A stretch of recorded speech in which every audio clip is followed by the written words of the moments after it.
leadership has had a lasting impact on California's sport fishing industry and on everyone who's had the privilege of serving alongside him.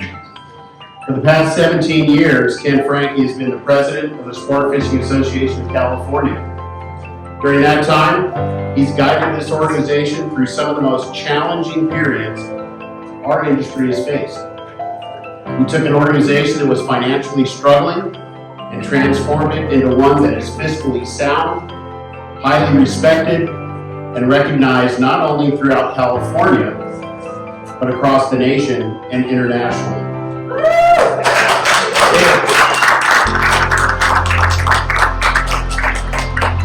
He built a reserve that allowed SAC to stand its ground when our industry was threatened, expanded our membership and influence, and positioned this organization to meet challenges that many never even see. Those accomplishments are impressive, but they don't fully define Ken's legacy. I've had the privilege of serving on this board with Ken for nearly a decade. Throughout that time, I've come to appreciate that leadership isn't measured by titles or recognition. It's measured by consistency, integrity, and an unwavering commitment to doing what's right, even when that's difficult. Ken never sought the spotlight. He simply showed up every day, prepared, focused, and willing to do work.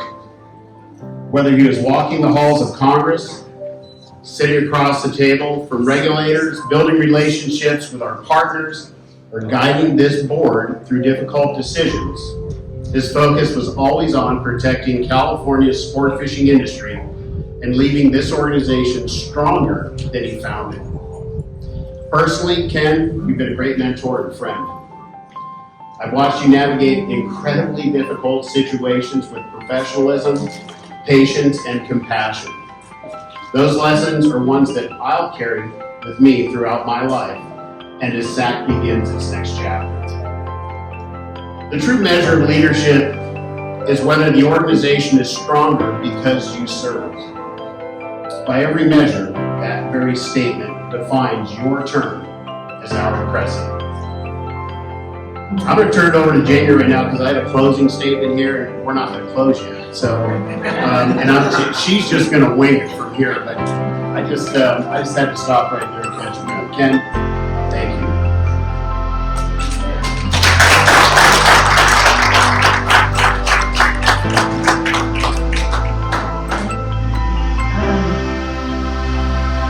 There you go.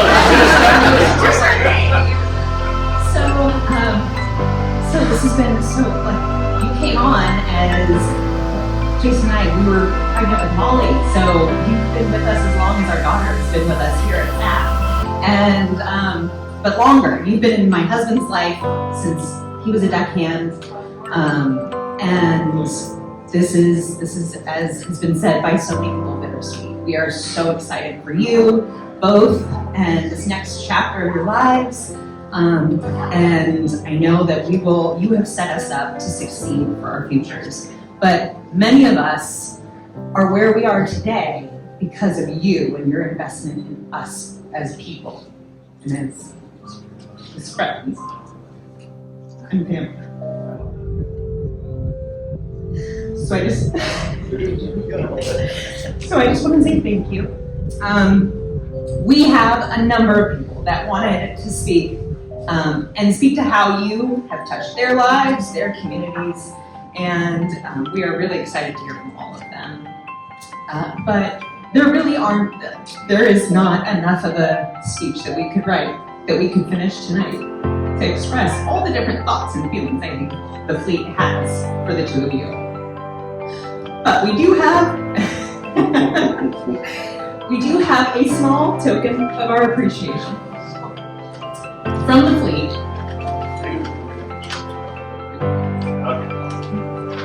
Okay. Yeah, this way. There we go.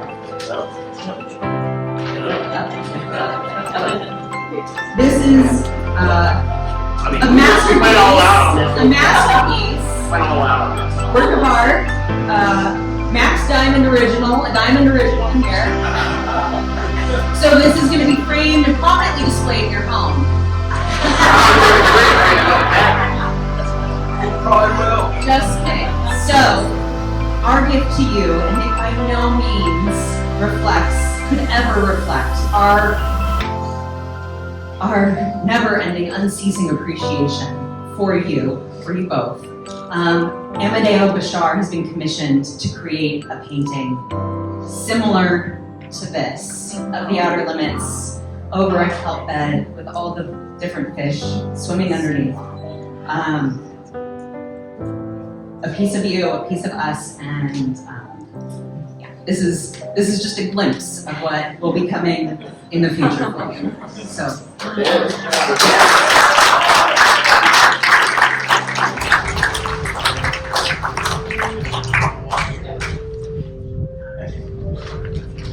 See, she gets the hugs because she's crying. Okay, and with that, we're gonna turn it over to Mr. Franklin himself. Okay, I'm not going to cry, maybe. First of all, I've been surrounded by you all. Everybody in this room, every single one of you has been involved in some problem, some challenge, something that either here in the harbor, or on the coast, our fleet, working waterfront. We have so many stories, so many things that we have all dealt with. Randa's here from the port. I'll never forget. COVID was here. We were completely shut down. And in this room, Sharon and I and Randa were testifying remotely and got authorization to restore the entire industry back in operation. It was huge. Richard Bartell is here from the Working Waterfront. I served with him on the Working Waterfront in the Port of San Diego on a long list of issues. Same deal.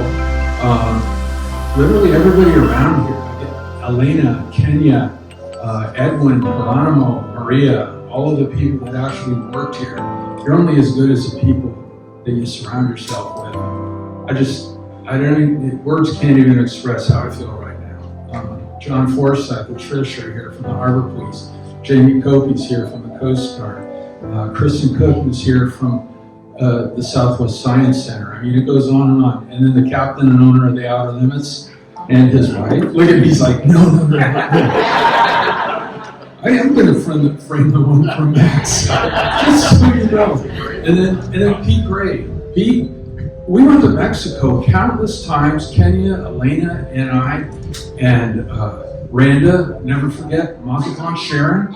We went down and we got the cruise ships to come back, and that affected this port here, Port of Los Angeles. I actually got a phone call from the Port of LA after one of our radio shows. They went from one reservation in Mazatlan for cruise ships to 103.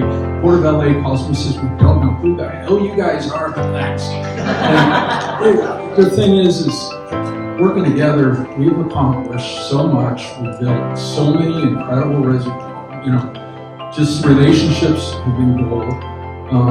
Marcy, Mike Stefanik from CDFW, Craig Schumann, Todd Nair. We have a whole family of people that we've dealt with at the state working on reasonable solutions, just common sense solutions to challenges that we faced. And thank you especially for all that you all do. But it just goes on and on. I mean, I could go all night. I got 17 years of stories. I won't bore you, but I just want you to know Karen and I are so dearly touched by this fact that you took the time to come out and to be here. I have my good friend, where's Jimmy Hendricks? There's Jimmy and his wife came, and my brother and his wife are here. It's like I'm literally surrounded. I'm done. I'm like surrounded by everybody I care about all in one place, and I'm just so incredibly honored by all of you being here. So with that, I'll turn it back over to you. But thank you all. Thank you so much.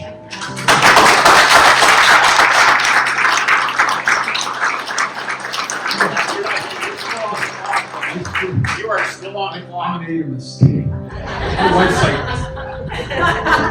This is the important part. the important part. I'm out, but I want you to know our board of directors did a really good job and they found a fine gentleman to take my place. Mike Conroy is now in the office, taking over, and he'll do just an amazing job. He's a mariner. He's one of us. He's run boats. He's got incredible knowledge. He's got a law background. So he's going to be an ideal person to take my place. So, Mike, would you come up and say a few words?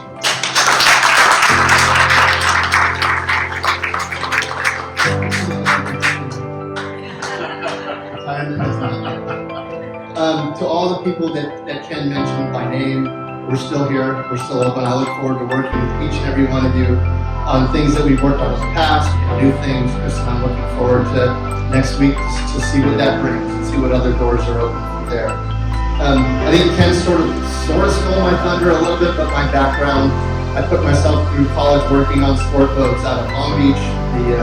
Those of you who remember when the Aztec was based out of there, the Pacifica, the Ashley fleet, worked on those boats, spent 6-7 weeks of summer down here. Did that continuing during college in the summers. Eventually went to law school. Of course, you go to law school, you gotta be the lawyer. Did that for about 5 years, and then after one merger went completely awry, I was disenchanted with that and decided to go back into fishing, called friends that I had known from the sport boat world who had bought commercial boats and said, I'm gonna go do that for a little bit. Did that for about 4 or 5 years, and then realized that there was a big gap between what was happening on the water and what was being talked about in the legislature and the regulatory bodies and pretty much everywhere else. I decided to hang a shingle to do that, and that's what I've been doing for pretty much the last 20 years. When I heard that Ken was departing, I figured this could be a full circle moment. Started on sport boats, come back and finish what I do, working for you all. Was very happy. It was funny. I'm gonna throw you guys a bone here in a sec, but I was told, okay, you're going to be getting a list of questions to prepare for your interview. And I'm thinking to myself, I think I told Joe V this. It's like, great, they're going to ask me what my favorite color is and all this and that. I get the list of questions, and it was like, wow, you know, the folks that led this process thought it through, and that gave me even more confidence and even more sort of buy-in on this whole process. So thank you guys for incentivizing me as well. Going back, I've always been impressed with the way that SAC, and in particular Ken, has conducted itself. You know, we haven't sat across from each other, we're opposing different issues, but we've worked together on a lot of things. There are things that that SAC's been involved in that we kind of were encouraged not to get involved in. Another story. But every time that I've had to work with Ken, I've always been impressed with not only the way he handles himself and how he presents it, but also how SAC as a whole engages in the processes. And I think that, through Ken's leadership, I think that's worked out really well. The ability to collaborate and support SAC in the past is also another thing. Above all else, I really appreciated sort of the open, honest, and valued partner that Ken, you have been, and SAC as well. And I look forward to continuing that with all of you in this room here. What has been built here needs to be retained, needs to be, and we will. We're going to take upon that and build upon that. But that hasn't happened alone. It hasn't been happening in a vacuum. I think Ken, you mentioned it, but we've got Maria, staff. We've got, where's Edwin? Edwin's there, and Geronimo's around here somewhere. They're the unsung heroes of this organization. Without them, we don't do what we do. So I want to give them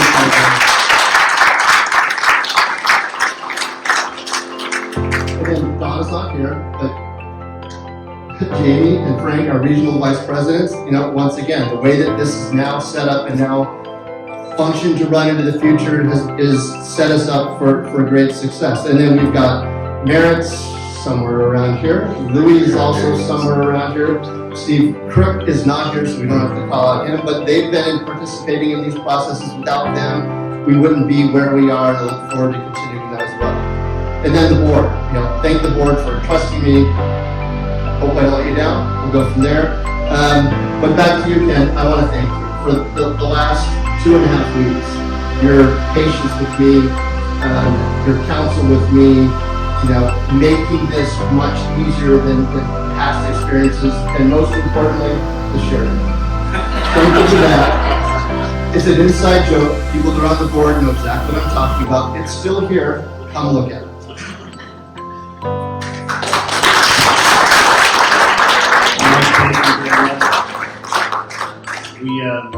We appreciate it. We're looking forward to your leadership in the organization. I will say, Mike touched on a few points.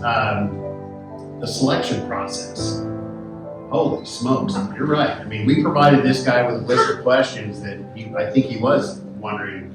There's going to be a list like, how do you like your coffee in the morning? Like lights on, off. It was, I think, 3 pages worth of some pretty in-depth. I did contribute to that list. Mine was the last question that said, are you a Padres fan or a Dodgers fan? That was it. And you still hired me. I know, we did. We don't talk about that. The process to find a president for this unique organization was extensive and exhaustive, I think. Jamie, hats off to you for everything and to the entire board and selection committee. And Ken, for your guidance through that whole process, because it was daunting. It was, I joke with Ken, it was like a conclave to elect a pope. It really was. There were many meetings, many votes, many discussions, but we're here, we're happy, we look forward to it, Mike, so welcome aboard.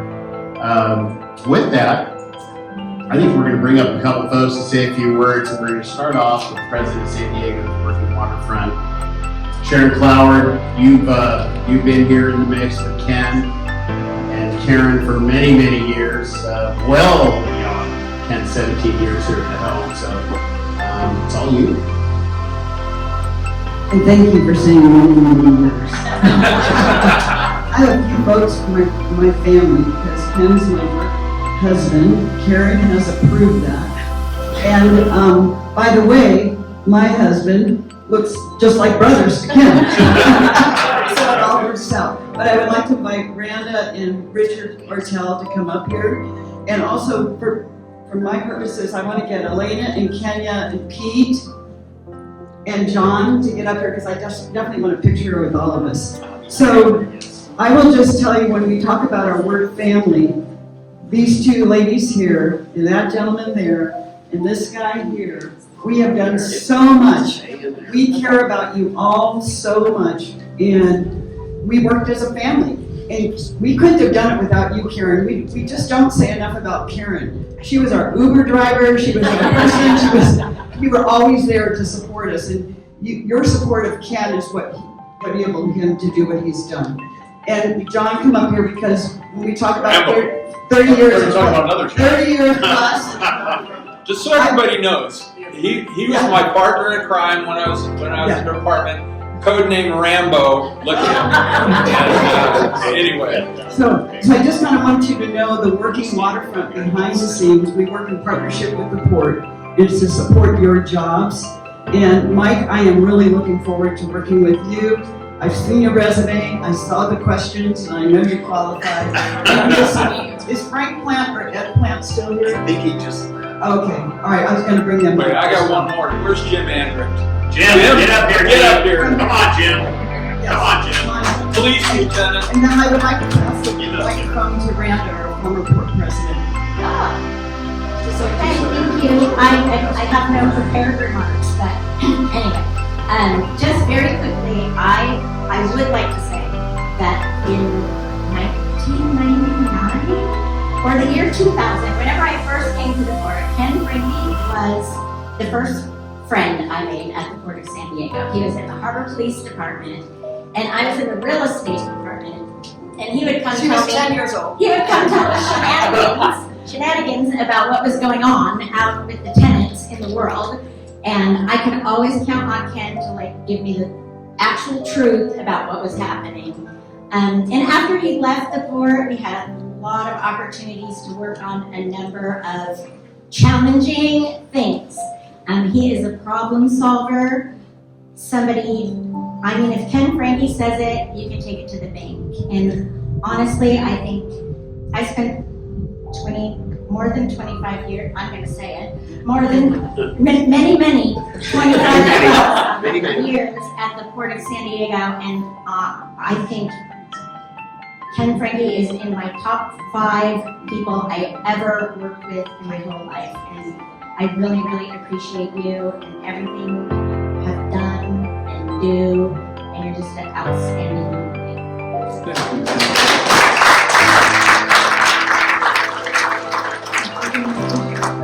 Martell, by the way, when you look at our leases at the port, he's the Bible behind it all. He has created everything. So Richard Martell created our association, and believe it or not, one of our port commissioners at that time, Steve Cushman, said, "You got to join called the San Diego Port Tenants Association. You got to get involved in real estate."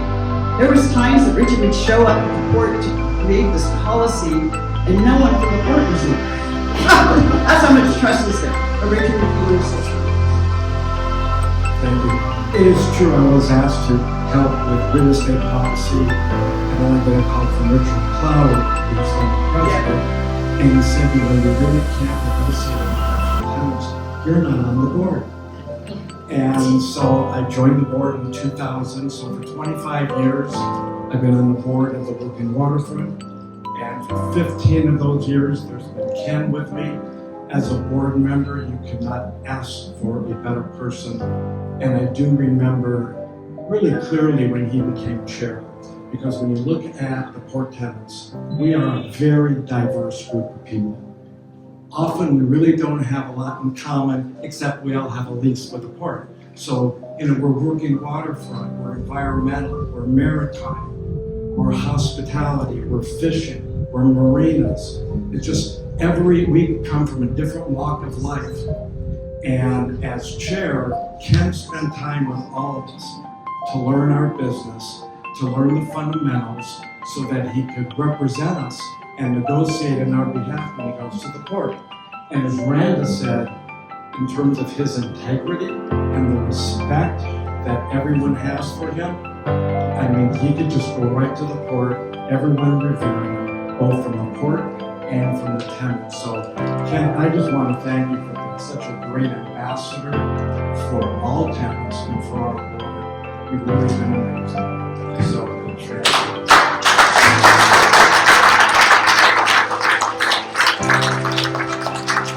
And now I would like to introduce my daughters, Kenya and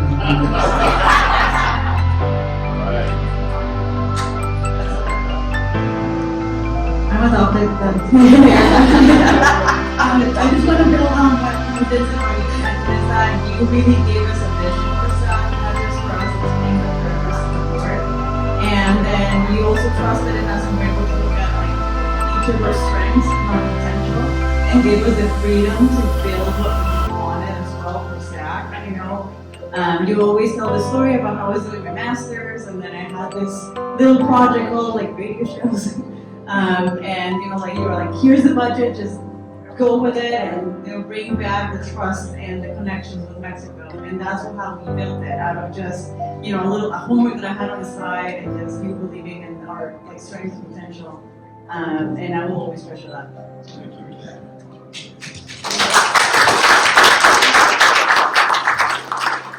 Everything Kenya just said. When I walked into this office in 2012, I was so green and knew nothing. And I think you saw way more of me than I saw in myself. And after a decade of working with Ken elevates people around him like no one I've ever seen. If Ken sees something in you, he will put you in the rooms. We were put in rooms that, well, I certainly didn't think I wanted. But I think Ken saw our potential and lifted us up. And that has changed the trajectory of my life. And so I'm just beyond grateful, and you're my American dad.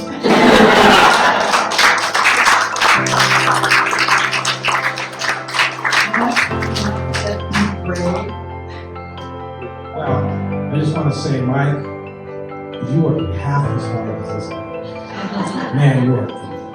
Because this guy was here, my office is right there. I see the hours that you put in here. That doesn't even count the hours that you put everywhere else. And the real angel in this whole thing? Yeah.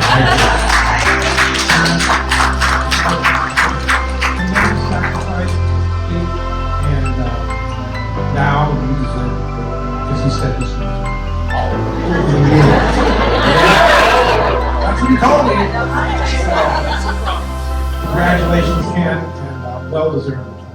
I think John was just like, Joe brother. Ken Frankie, I met him the summer of 1988. I got out of the Sheriff's Academy and I went right to work for the boy sergeant, as they call him. Back then, he was always a cop's cop. I mean, he taught so many people how to be an actual police officer, which was incredible. Even when he got to lieutenant, people used to make fun of him. Ken, the chief, used to dog him all the time. Stop arresting people. Your officers are supposed to do that. Stop arresting people. You're getting tied up and you need to supervise these guys. Teach these guys how to do it. And he did. He taught so many cops how to be cops. And as a matter of fact, in the early days, as a matter of fact, we double dated several times, me and my wife and you and Karen. I remember those days. And I never heard Ken, never heard him say a bad word about anybody, honestly. He can't say the same about me. I wish he would have rubbed off on me a little bit there, but definitely my police skills came from Ken. And when he left the Harbor Police, I was devastated because we were partners at the time. And I was really devastated, but I was excited to know he was just getting an office down the road. So I know you find it hard to believe we had a lot of lunches at, where else? Pizza Nova. Everybody know that place? Ken knows it a little bit. So every time, where do you want to go to lunch, Ken? Pizza Nova, Pizza Nova, Pizza Nova. But I'll tell you what, if you end up working half as hard as this guy, they're going to think you're a superstar. Because even at the Harbor Police, we had the chief would go out of town. I remember one time he was gone for like 3 weeks. They made Ken acting chief at the time. He changed everything. Chief came back. He handed over the chief badge back to him. Okay, chief, okay, everything's going really well. About 3 or 4 years later, the chief's like, when did we start doing this? Oh, when you were out of town, Ken changed the policy. You know, because he wanted to make it more of a police department than what it was. And literally, he changed, every time the chief went out of town, Ken changed something else for the better. And boosted morale, boosted our stats, did everything because we were here trying to make this a safer place because this place was it was a rodeo when I got to the 4th District in 1988. It was crazy. They just cleaned up this area, which was an area just for pirates just before I got here. And the whole rest of the bay, literally, it was like Pirate City. And we did things back then that we can't do today. And there were so many derelict boats and so many things going on. Anyway, back then we could pull boats out onto the Coronado shores over there and run them over with big equipment and scoop them into a trash can. Can't do that anymore. But me, Ken, and Jim were a big part of cleaning up this bay, and it was because of him and because of his tenacity. I mean, he would not stop, and he did the same thing when he came here. But I was glad he was just on the road, so I got to see him all the time. As a matter of fact, the Baja, every year I bring out the America's Cup shotgun. We're on the Dolphin. We're on the Dolphin every year, and they shoot the America's Cup shotgun. And then Ken would always say, "Make sure you bring your car, because I got a car without a cage, and it's really nice and stuff like this." Because then we'd be toting around the Mexican consulate everywhere, and Ken would show him everything and stuff like this. And he would always call me if he had someone special. He goes, "Hey, come pick us up. We need a tour of this and that." I said, "I'm working. I'll be right there. I will do anything for this guy because I know he'd do anything for anyone, honestly." And congratulations, Ken. I really never thought he'd retire, so I'm glad. I hope you're glad.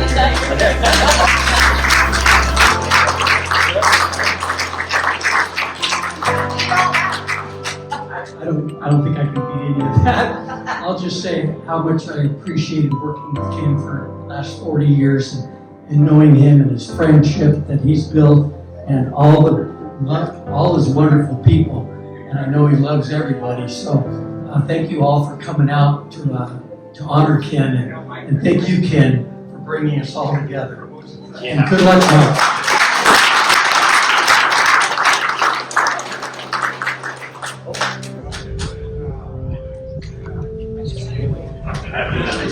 Thank you so much. Sharon just took, I know. good job, Sharon. You can run the rest Sharon of the just show took the now. whole program. Good job, Sharon. Typical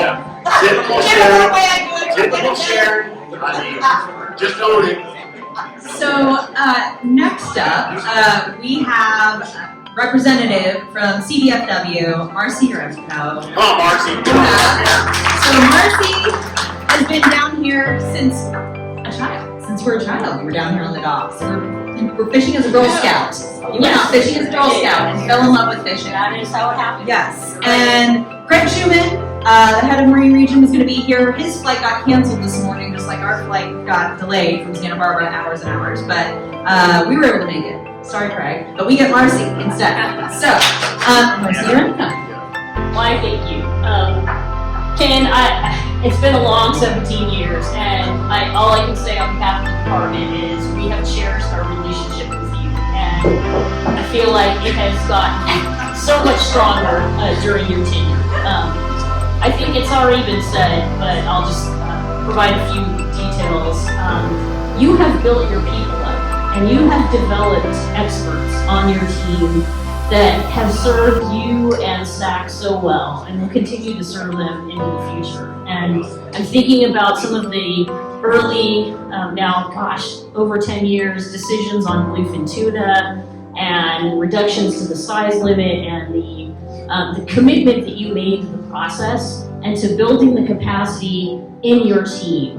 And look at the leadership that you have. You've got experts, you've got council members, you've got CARB representatives, you've got folks like Steve Crook that come from the department with expertise working collaboratively with the live bait industry and representing them and those interests so that, for the betterment of the industry looking forward. You've got folks engaged in discussions on MPAs. You have just made your team so strong, and I can't say enough on behalf of the department how much we value what you've brought to the table. And this beautiful house that Ken built, this is a wonderful meeting point, and I think it's something that you should be very proud of in terms of a location where at least department people feel comfortable coming down and saying hello and going to lunch at Pizza Nova. So I know we've all enjoyed that at a time or two. Let's see, what else? Certainly you knew early on, I think, that you couldn't do it all yourself. And I think that's really the mark of a great leader, is that you know that how to empower others and to put your trust in them for the betterment of SAC. And clearly with the folks that you've put in various communities and roles, whether it be MAFAC or serving on the Habitat Committee of the Council, I think, you have really spread the reach of SAC through its board and through its leaders. So looking forward to more of that. Let's see. Merritt, I just want to say a few words about Merritt and, the support that you've given him and how he has certainly stepped up in the council world with the Groundfish Advisory Subpanel. And this is all because you ensured, first with Jamie and with Merritt and with Louie, that you had folks in the right places, in the right rooms, building their capacity. Before you were around, I don't know if you remember these days, but there were times when SAC wasn't in the room and things, would happen, and then, you'd miss the discussion, or things would come about and then people were saying, what's that, what happened? And you figured out very early on how to build that capacity and put the right people in the right places. And that is certainly setting the agency up for success, and on our part, knowing that, we can reach out and talk to your representatives and they will give us the straight shot. You're very good about having the informal conversations first and seeing where we can build. He does still have it, so that's a bonus. So, just a couple more quick ones here before we break out. And I don't think the evening would be complete if we didn't bring up one of the most saltiest guys in the fleet. And of course, one of our most controversial board members. You came over here and sat out right there like you were in the queue. Let's not banter right now. Get on up here. Come on, Mike. Mike Thompson.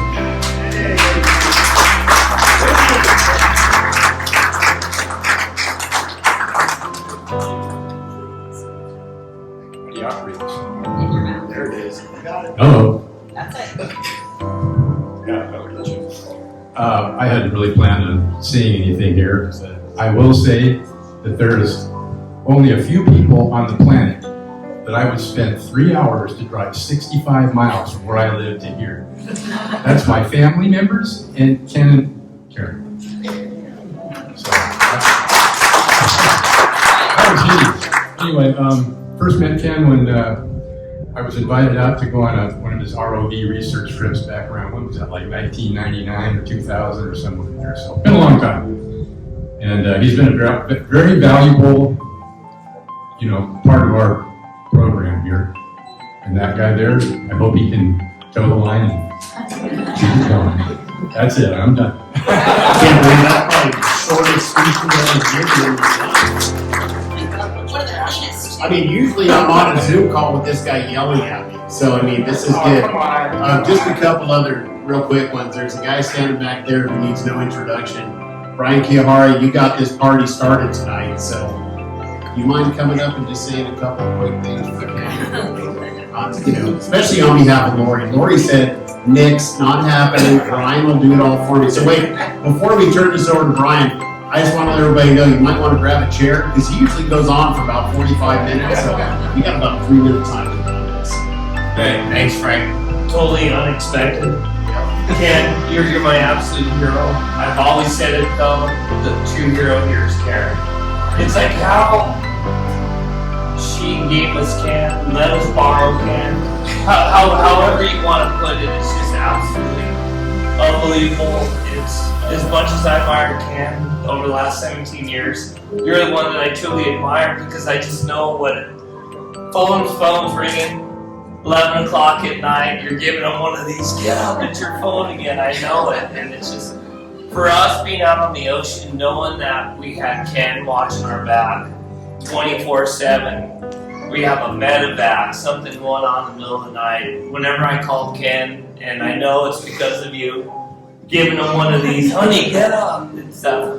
He's always been there, and we all know who the two bosses of our lives are. So I really appreciate it, Karen, and hope you guys enjoy a wonderful life and enjoy your retirement. Thank you.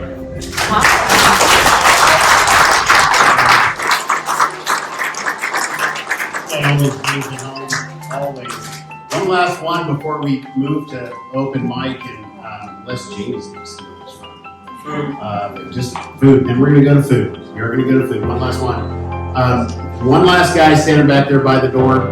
I have to, come on, Donnie, get up here. I gotta tee this up. Get up here. So during the course of selecting and working to find Mike, we went through quite a process, and there was a small selection committee that was put together to nominate or to seek and then interview our next president. And Donnie was on that committee. I was there too. But I think at one point you had nominated me president, and then on the next call you fired me, and then and from all my positions on the board, and found out they were volunteer. Anyway, this guy's a roller coaster. It was great. So, Donnie Brockman, thank you. That was a whole process. Yes, it was. Very helpful for Ken. Oh my gosh. So, first off, this is for you. And there's a little story behind it. Because about 25 years ago, this man got me in trouble. And you know how he got me in trouble? The first time I met him, it's on the backside of Catalina. I had about 3 toothpicks under my eyes. I was on a squid boat. And Ken pulls up and he says, hey, I need some freaking squid. What am I doing with my people here? And I go, well, you're welcome to scoop under my lights or whatever. And he sat there and scooped his bait, whatever. And he says, do you need anything tomorrow night? We'd never met before. And I said, how about a pizza? This freaking guy shows up the next night with a pizza like this. And then my wife says, I was 445 pounds in it, tell you then. And, but that pizza lasted about 2.5 hours, Ken, and I thank you for it. I had great dreams, and But anyways, you know, Ken, my phone rings off the hook. Yours, the last 17 years, rang more than mine. And thank you. Your blood, your sweat, your tears. I mean, I've been at parties with you. I think when the conception caught on fire and you were outside like in a panic, and you know, hey, your place without the wife, there is nothing, Karen. Thank you. We appreciate it. That's the most important thing. And he has a carte blanche to come fishing for stripers now in Havasu, but that means he has to buy a house there too, so he can shoot his gun in the backyard. So, but I will show him Lake Havasu, and I will take him fishing. I don't have my captain's license anymore, so he can't pay me anything. Thank you, Ken. We appreciate it. Thank you, Ken. All right, with that, we're gonna break. Everybody, please grab tacos, grab a drink, relax, and then it's gonna be open mic for folks that want to say something. But please, everybody, there's a ton of food. Please, they're delicious. Go grab tacos.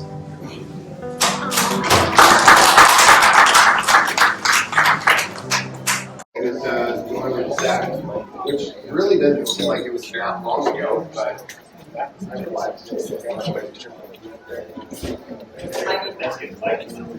thanks, Craig. Anyway, so I prepared just a little speech. I'm not good at going off the cuff. Six. I'm going to try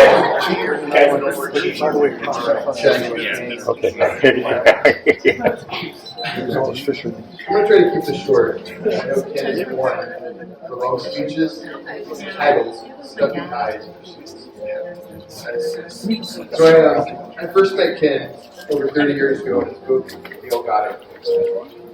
I was just a kid with a passion for fishing. And that day, after fishing with you, made me want to fish for a living. Who would have thought that 35 years later, I would be standing before you all in second retirement. This time.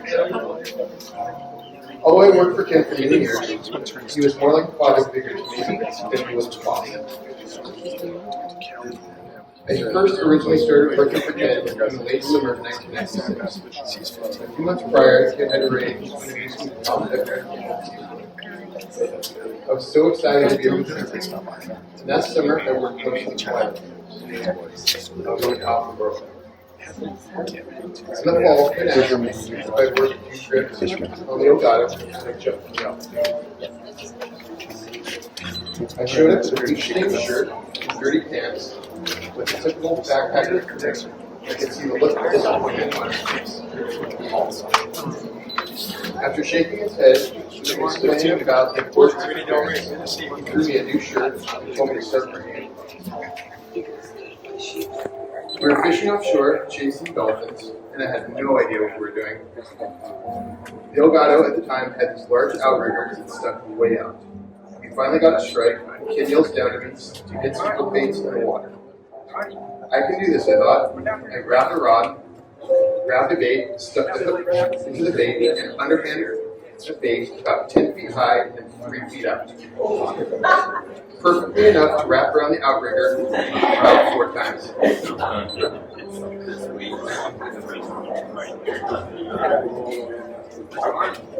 I looked over at Ken because he already had 2 baits in the water and thought for sure I was going to get yelled. Very calmly, he tells me, quit messing around, cut that off, tie another hook on, and get that lady on water. That was my first experience working with Ken, professional and calm. His attitude made me want to do better. I was just a kid. There were several more trips with Ken that fall, this time with a clean shirt and pants. The following was the spring of 1997, and Ken had bought the Outer Limits. I came up to work for him full time. It's hard to believe it was that long ago. I worked with Ken in the Outer Limits for 17 years, and I ran the O for the last 14 of those. I had an amazing time. After purchasing the Outer Limits and having it for the last 12 years, I periodically reflect on the time I spent working for Ken. We had a great time together and a very good relationship. I know exactly how to push just enough buttons to wear him down. Can you record? For years we had Westmar soda, and I wanted a new flavor. He said no. That summer, Steve and I had cut out ads for the new soda every single trip. We glued them to our trip envelope at the end of the trip, and also on our daily log sheet. Under accidents, injuries, or equipment needed, we would write down Bruno soda. Eventually, we wore him down, and we got the new soda.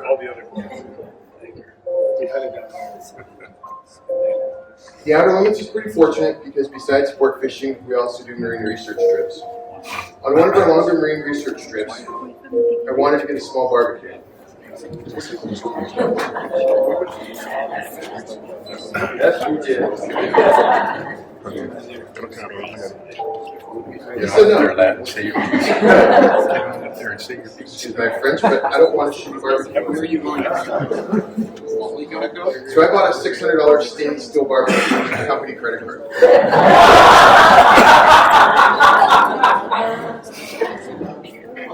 When he saw it, I thought he was going to kill me.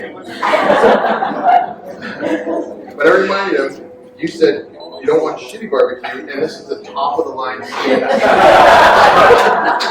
It's made for yachts. I still have that barbecue. I have many great memories with Ken on that boat. Our trip to El Sazal in the small harbor, being in a dinghy in the middle of the ocean in the middle of the night, trying to bridle up some stupid buoy, became the most sport trip in Mexico.